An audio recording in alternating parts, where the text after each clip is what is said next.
नमस्कार दोस्तों। त्रिपुरा की राजनीति में एक नया तूफान उठ चुका है।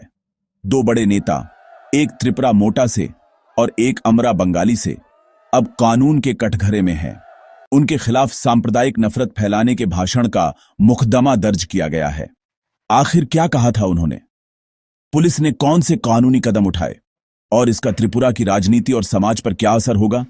आज के इस वीडियो में हम सब कुछ विस्तार से समझेंगे। त्रिपुरा हमेशा से एक संवेदनशील राज्य रहा है। यहाँ के आदिवासियों और बाद में बसाए गए बंगाली समुदाय के बीच के रिश्ते बहुत ही नाजुक रहे हैं। इस पृष्ठभूमि को समझना जरूरी है क्योंकि इसी वजह से हर एक राजनीतिक बयान का वजन बहुत ज्यादा हो जाता है। अभी हाल ही में दो भाषण वायरल हुए। एक त्रिपुरा मोटा के ब्लॉक अध्यक्ष गौतम बुद्ध देबबर्मा का और दूसरा अमरा बंगाली के नेता गौरांग रुद्रपाल का। दोनों के बयानों को सांप्रदायिक और भड़काऊ माना गया। सबसे पहले बात करते हैं गौतम बुद्ध देबबर्मा के भाषण की। एक वायरल वीडियो में वह कह रहे हैं कि विश्रामगंज हमारा है और बंगालियों को यहां से जाना होगा। उन्होंने लाठी और दांव, जो कि पारंपरिक हथियार हैं, उनका जिक्र करके कहा कि अगर 200 लोग निकल आए तो 500 बंगालियों को भगा देंगे। यह बयान त्रिपुरा जैसी जगह में, जहां पहले भी 1980 में भयानक दंगे हो चुके हैं, सीधे सांप्रदायिक हिंसा को भड़का सकता है। दूसरी तरफ गौरांग रुद्रपाल ने अपने भाषण में कहा कि बंगाली त्रिपुरा के असली बेटे हैं और उन्होंने भी ऐसे शब्दों का इस्तेमाल किया जो आदिवासी और गैर आदिवासी के बीच तनाव को और बढ़ा सकते हैं। जैसे ही ये वीडियो सोशल मीडिया पर वायरल हुए, त्रिपुरा पुलिस ने स्वप्रेरणा से प्राथमिकी दर्ज की। मतलब किसी शिकायत का इंतजार नहीं किया गया, बल्कि पुलिस ने खुद ही कार्रवाई की। दोनों नेताओं के खिलाफ नए आपराधिक कानून, भारतीय न्याय संहिता की धाराएं लगाई गईं।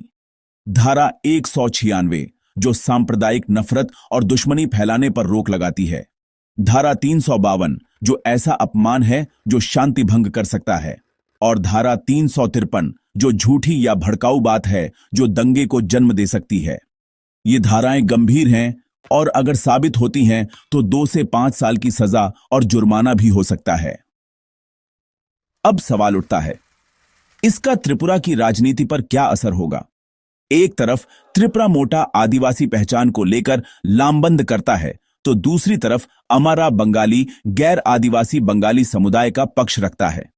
दोनों नेताओं के खिलाफ मुकदमा होने से दोनों समुदाय स्वयं को पीड़ित बताकर राजनीति कर सकते हैं। अगर पुलिस पक्षपातपूर्ण कार्रवाई करती दिखी तो सांप्रदायिक तनाव और बढ़ सकता है, और अगर अदालत में मुकदमा मजबूत होता है और सजा होती है तो त्रिपुरा की राजनीति में सांप्रदायिक नफरत फैलाने वाले भाषणों के खिलाफ एक मिसाल स्थापित होगी। याद रहे, त्रिपुरा में प्रवासन और जमीन के अधिकार हमेशा एक जलता हुआ मुद्दा रहा है। ऐसे में हर सांप्रदायिक बयान आग में घी डालने का काम करता है। दोस्तों, अभी दोनों मुकदमे जांच की अवस्था में हैं। पुलिस ने दोनों नेताओं को नोटिस भेजा है और उनकी गवाही ली जाएगी। अब देखना यह है कि अदालत में यह मुकदमा कितना टिकता है। लेकिन एक बात याद रखनी जरूरी है, राजनीति में विचार अलग हो सकते हैं, लेकिन समाज में शांति और सद्भाव सबसे ऊपर होना चाहिए। नफरत फैलाने वाले भाषण केवल वोट बैंक के लिए होते हैं और इनका सबसे बड़ा नुकसान आम जनता को उठाना पड़ता है। आपको क्या लगता है, त्रिपुरा पुलिस ने सही कदम उठाया है या यह केवल एक राजनीतिक चाल है? अपना विचार टिप्पणी बॉक्स में जरूर बताएं।